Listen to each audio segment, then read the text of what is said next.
couilles sur la table et cet épisode-ci pousse les couilles bien plus loin que les autres. Bon, cet épisode-ci, alors, au contraire de l'épisode précédent où l'animation était un peu, mais voilà.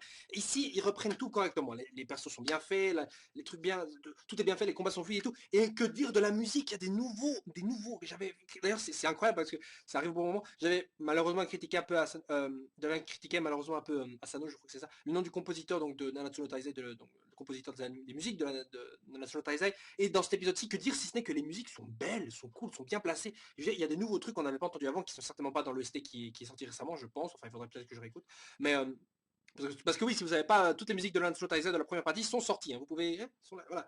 Bref, mais que dire si ce n'est que les musiques ici sont belles. Et j'ai l'impression qu'ils ont été gardées uniquement pour cet instant-ci, un peu comme parfois Fairy Tail où ils attendent le moment parfait pour mettre une nouvelle musique. Et bam, qu'est-ce qu'on a? On a une magnifique scène avec une nouvelle musique et après par la suite le truc revient. Hein, on s'en fout un peu maintenant des circonstances, ils la réutilisent quand ils veulent. Bref, donc ça veut dire qu'on va réécouter certains titres ici plusieurs fois. Bref, les musiques sont très belles, j'adore. Bref. Pour en venir maintenant à l'épisode en lui-même. Qu'est-ce qui se passe? Eh ben, on a déjà un passage qui a été malheureusement supprimé. Ben, je doute même qu'on le revoie ce passage-là. Enfin, voilà, il a été juste et purement et simplement zappé. Ce qui au final, c'est pas si important que ça. Enfin, ça aurait permis un peu de voir certains personnages développer un peu plus et d'autres non. Mais bon, bref. Donc dans cet épisode-ci, qu'est-ce qu'on voit et qu'est-ce qui a été supprimé? C'est surtout par rapport à Gosser. Alors à la base, Gosser, avant de venir donc sauver Gerap des mains et des griffes donc de Elbram, eh ben, à la base, il devait rencontrer Trader. Qui est Trader? C'est le mec donc avec le masque de fer hein, que vous avez vu, qui est le boss, j'imagine en fait des Down Roar. Vous l'avez vu contre l'armure de Gosser. Vous l'avez vu, celui qui avait le masque, hein, il avait une épée aussi. Il a une épée qui ressemble à une scie comme ça. Vous l'avez vu, qui avait posé des questions par rapport au monstre lui-même. Donc c'est lui. Il devait normalement à la base donc se battre contre Gosser.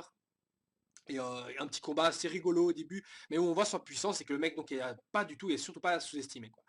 Et en plus je l'aime bien, hein, je l'aime bien ce trader, il était vraiment bien fait, il avait un bon design, pas trop exagéré non plus, mais pas trop nul non plus, mais qui avait une histoire d'ailleurs un peu plus propre qui le liait un peu au roi et qui permettait justement de voir d'autres scènes par la suite. Mais bon, ces scènes, je me dis aussi qu'elles sont donc purement et simplement supprimées, qu'elles sont au final pas si importantes que ça. Bref, dommage, mais bon voilà. Et donc c'est ça, on a juste zappé ça, et à la base il devait par la suite, après ce combat-ci, donc se diriger vers là où se trouvaient le Bram et Guerra et Hauser, et surtout Diane. Et donc qu'est-ce qui se passe? Donc Gosser sauve Guerra, et Guerra d'ailleurs, là dans ses bras telle une princesse, mais bon, soit, si vous lisez le manga, vous allez vite comprendre ce que je veux dire par là. Et donc arrive et pose ses couilles lui aussi, parce qu'il veut directement se confronter donc au Big Boss. Je parle bien sûr de notre grand chevalier, oh, le grand et le puissant, donc Dreyfus. Dreyfus qui, voilà, il avait juste purement et simplement baisé Diane. Enfin, je veux dire, il n'y a pas d'autre mot à dire ça. Diane a été littéralement explosée. Bon, vous allez me dire, oui, mais Diane, elle est toute seule contre tous ces chevaliers sacrés. Faut dire que Diane, avec son trésor sacré, est bien plus fort que, pour moi, Guild Hunter, que tout le monde, en fait, là.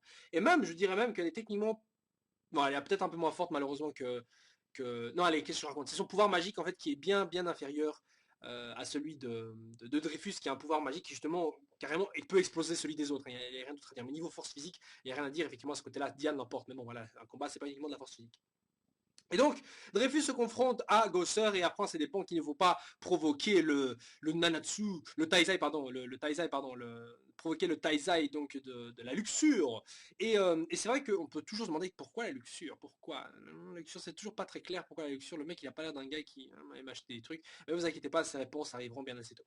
Donc, qu'est-ce qu'on voit? On voit surtout l'étendue des pouvoirs de Gosser qui sont carrément abusés, comme le dit Dreyfus, comme quoi son pouvoir serait le plus dangereux parmi celui de tous les Taizai.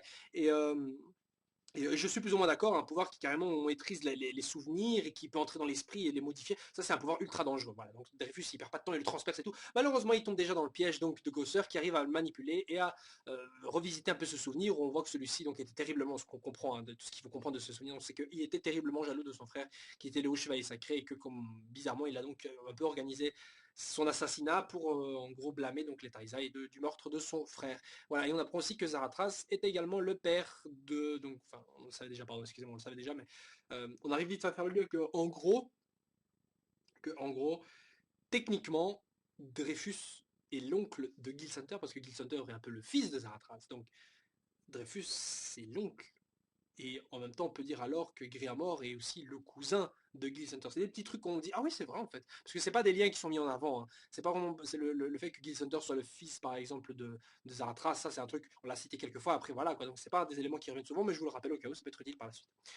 Donc, au moment fatidique où justement où justement Dreyfus allait rester coincé dans cette illusion.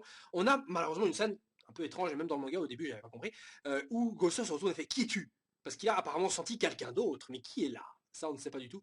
On ne sait pas du tout, on aura certainement la réponse par la suite, parce que pour l'instant, ce quelqu'un d'autre a permis justement à Dreyfus visiblement de remporter la victoire face à Gosser, vu que Gosser avait l'air d'avoir complètement gagné. Malheureusement, il y a quelqu'un qui a fait en sorte que Gosser perde.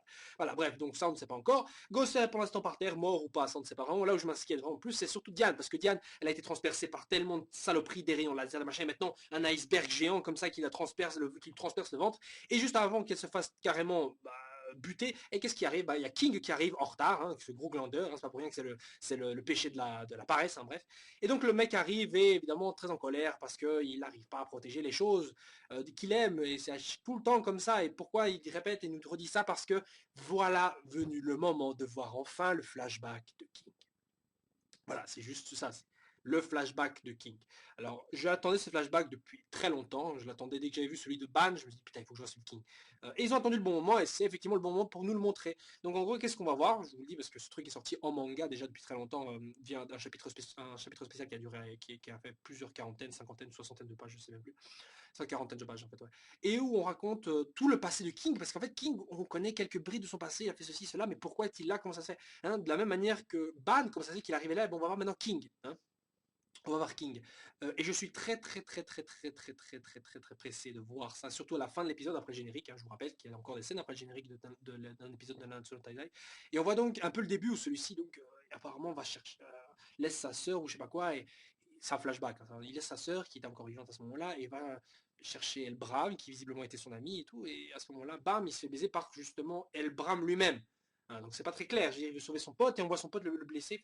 Enfin, évidemment, je sais pourquoi, mais je vous dis rien parce que j'ai pas envie de vous spoiler, mais l'épisode suivant va certainement être très cool, très poétique, peut-être tristounet, peut-être un poil plus personnellement que celui de Ban, parce que je vais vous dire un truc. Pour moi, le passé de King est certainement le plus tragique un peu tout, parce que si on remarque bien les conséquences de ce qui se passera après, eh ben, je veux dire, King a la plus mauvaise vie du monde, quoi. Vous allez vite comprendre, et je vais en parler à la vidéo suivante concernant cet épisode-là quand il sortira. Bref, du reste de cet épisode, qu'est-ce qu'on voit? On voit donc Elisabeth qui retrouve sa sœur, mais sa sœur justement ne peut pas se casser d'elle-même. Visiblement, à cause de quelqu'un, ce quelqu'un serait visiblement Gil Sunter, si je comprends bien, vu que les deux apparemment se sont serrés la main. Parce qu'on avait vu une scène où les deux se parlaient, et visiblement on n'avait pas l'air de s'aimer, et en même temps se serrent la main comme s'ils s'aimaient. Et un peu un truc bizarre, comme s'ils étaient un peu menacés tous les deux, hein, mais on verra encore une fois de ce qu'il en est. Parce que Elisabeth a été encore une fois capturée, mais voilà, voilà. Et malheureusement, Oak lui a été propulsé dans un endroit qu'on ne connaît pas, qui est tout noir, voilà, bref. Et du reste, rien, si ce n'est que King donc se frotte à Elbram qui a repris sa forme originale, qui est celui d'une fée. Donc la forme d'Elbram, est-ce que les gens étaient au courant de cette forme-là ou pas? Enfin, je ne sais pas, et je ne sais plus même en fait. Et on aura ces réponses-là par la suite. Mais on voit bien que Elbram est terriblement puissant, outre son pouvoir magique qui permet donc d'avoir la puissance de 20 chevaliers sacrés qui donne la force dans sa sphère là. Il a aussi des pouvoirs, des propriétés, des forces qui sont liées à celles de sa nature de fée, qui lui permettent de contrôler des lianes, enfin l'arbre carrément sacré, hein, à tel point que King lui-même ne peut pas, avec sa chaste et fiole, carrément vaincre ses mêmes racines, parce qu'apparemment ce n'est pas le vrai roi, c'est un roi qui est déméritant, enfin vous voyez ce que je veux dire. Et donc le mec il commence déjà à se battre sérieusement, le mec enfin voilà, il était tout le temps en train de protéger Diane, et maintenant qu'il a protégé Diane, maintenant, voilà, tout son pouvoir magique, comme l'avait dit Meliodas, maintenant a augmenté en puissance incommensurable, et il est prêt maintenant à combattre. Voilà, donc j'ai hâte de voir la suite. Cet épisode était bien fait, l'animation était cool, l'avancement était bien, même peut-être un peu trop rapide, malheureusement. En fait, j'aurais préféré un peu m'attarder sur Gosser aussi, mais c'est parce que Gosser il vient d'arriver, j'aimerais plus de scènes avec lui, et je sais que ça va être problématique par la suite. Mais bon, c'est en même temps fait exprès aussi. Bon bref, ça, je vais pas en dire plus. Mais cet épisode était donc très cool, je lui donnerai un 8 sur 10. Et il nous montre encore une fois que Nanatsu no Taizai est le shonen qu'il faut mater maintenant. Certains vont me dire Tokyo Ghoul, certains vont me dire d'autres machins. Mais je veux dire, ça, il y a des seinen, il y a des shonen, et ça c'est le pur shonen Nikutsu qu'il faut mater, parce que si vous aimez Naruto, si vous aimez Naruto, One Piece, Bleach, il faut regarder celui-ci. C'est pas possible de passer à côté. Lisez aussi le manga, bordel. Faut tout lire, faut tout regarder, tout acheter. Ouais. Soit sur ça les gens, je vous laisse et je vous retrouve la semaine prochaine pour le prochain épisode de Nanatsu no Taizai. D'ailleurs, pour ceux qui ne savent pas, je crois que l'auteur du manga au niveau des scans donc, a pris une petite pause parce qu'il est tombé malade, je crois. Bref, sur ce, ciao ciao.